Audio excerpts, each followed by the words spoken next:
Guys, dahil first day ko ngayon mamasyal dito sa Manila, ipapakita ko sa inyo yung first view ng aking pamamasyal.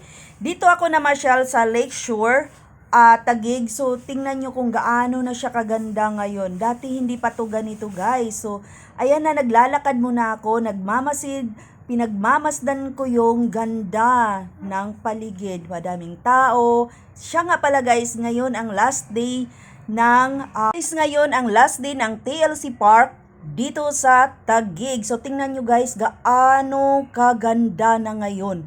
Pinagpaplanuhan talaga nila to, ang ganda talaga. Dati hindi pa to ganito dati guys.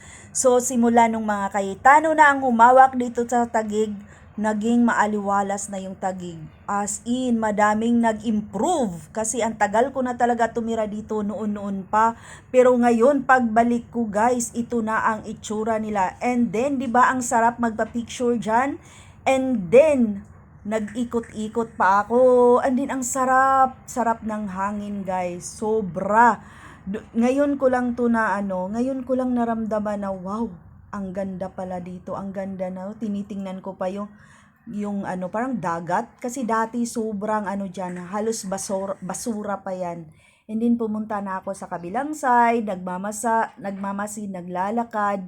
And then sa dami ng taong pumupunta dito guys. And then nag-promote pa ako dyan ng damit na sinuot ko para ibebenta natin sa ibang platform guys. And then yung bag natin napakaganda. So nag-promote pa talaga no.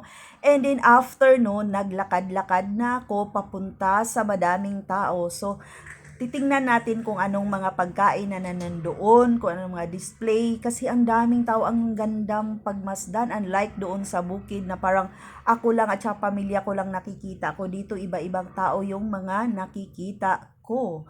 And then, di ba, ang sarap sa pakiramdam na minsan nakakalabas ka. And then, finally, nakakita ako ng mga heart.